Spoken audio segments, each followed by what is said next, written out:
I don't think you can defeat political Islam without first defeating its anti-Semitism. Okay. Because it is as we talk about disease, it is a pathognomonic. In medicine, we talk about pathognomonic signs, which is a key clinical sign.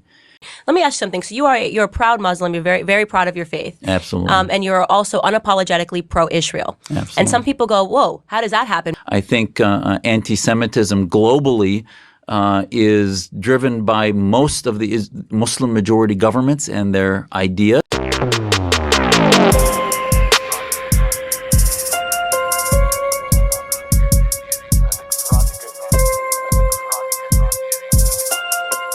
Okay, you all, I need your help. I need your help.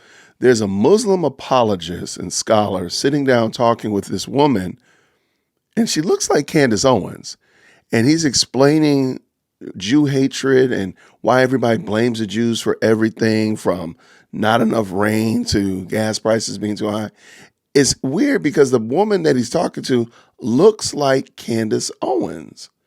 And this is some time ago. So this person, if it is Candace Owens, I'm not saying it is, but if it's Candace Owens, that means she knew and knows a lot of the stuff that she's saying now to be false because she was told several years ago. I just can't believe that this is happening. Let me know what you think down in the comments below. I'm just going to play the clip and let it go. So I'll see you over there.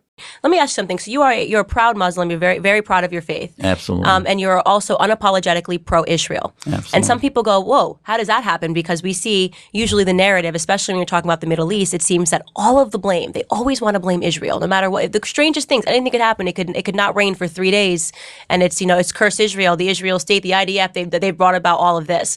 Where does that stem from? And how have you been able to separate yourself from that narrative? And I say narrative because you've been clear that this is not the way actually the majority of Muslims in the West feel, but because we have people that are in power that are using their voice to put this narrative out there, it's become worse and it's become uglier. So the core of what I'm doing at the American Islamic Forum since we formed in 2003 is to speak truth to power. And the power in our community are the Islamist establishment, those who believe that we should somehow believe in their interpretation of Islam and their attempt to attack free speech, to attack women's rights, individual rights, ability to criticize them. So top on the list of their power structure is their anti-Semitism, their demonization of the other. And they're, as always with the Jewish community, end up being scapegoats. And if you look globally, the Islamists will use the Jewish community to create and well up, if you will, anti-Semitism, anti-Semitic fervor in our community. And Israel is a constant target of that. Now, there's a term I refuse to use, which is Islamophobia, which is a term that the Islamists concocted to prevent criticism of Islam. And when in fact, yes, there might be some bigotry that exists against Muslims, and we can talk about that if you want. But the bottom line is they concocted the term Islamophobia to try to prevent criticism of Islam. And yet, they suffer from what I think the Islamists do of Israelophobia, which is... Never hear that term. Absolutely. And that's a term really that they should talk about, which is they say, oh, we love Jews, but yet we don't like Israel. And yet BDS is not just a movement of an opinion. BDS is actually a movement to economically destroy the entire state of Israel. So I will tell you, I've testified to Congress a couple times on anti-Semitism. I think anti-Semitism globally is driven by most of the Muslim majority governments and their idea. I don't think you can defeat political Islam without first defeating its anti-Semitism. Okay. Because it is as we talk about disease, it is a pathognomonic. In medicine, we talk about pathognomonic signs, which is a key clinical sign.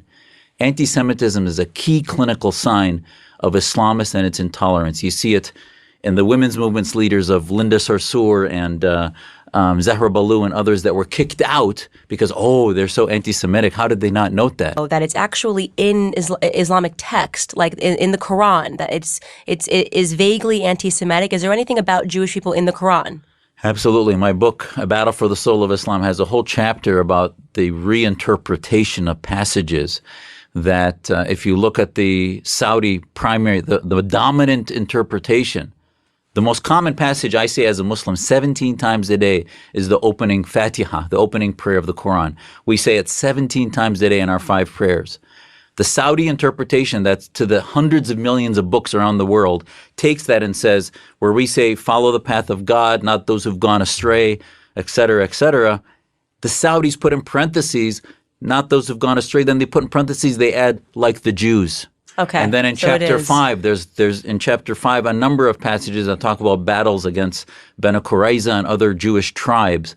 So what do we do with that? We have to embrace a modern interpretation that says, you know what, that might have applied to the 7th century or a battle happening at that time in 623 CE, but it doesn't apply anymore. A Muslim becomes a non-believer, then they get killed that. Right. And then, so if a Muslim becomes a non-believer, but also isn't there a line in Sharia law that if a the non-believer that converted the Muslim can also be murdered under Sharia law? Yes, because they are not directly affecting anything in the religion, but they're manipulating the Muslims, and that goes under another category of spreading immorality. Okay. Because converting people away from Islam is seen by Sharia law as spreading immorality on the earth. Okay. And if you do that on this planet, then the chosen ones, the Muslims, have to take care of that person. It's just so if I fall in love very with, sophisticated. If I fall in love with a Muslim man, not gonna happen. Okay, but if I do, and he then says, you know what, I'm not going to be Muslim anymore. I can be murdered, and he can be murdered. But if you were someone who had a channel, who had a TV station, and is bringing Muslims to Christianity, then you would be targeted. Interesting. So not just a one-off issue. No. I can give you a name. For example, Brother Rashid. I don't know if you've heard of Brother Rashid. Brother Rashid, he is a Muslim who left Islam, became Christian.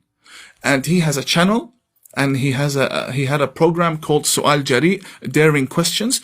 And he comes from a very well-informed background. Not just any Muslim. No, he really studied Islam and he left. He is targeted day and night by extremists. Okay. Why? Because he's dragging Muslims away. Okay, so to me, that obviously is a very clear differentiation between this religion and any other religion, because I can convert from Christianity to Catholicism to Judaism. There's no fear. You can just move and change a million times, and there's no fear. There's no rule. There's nothing bad that's going to happen to me for those conversions. So did you see what I saw? Was that Candace Owens?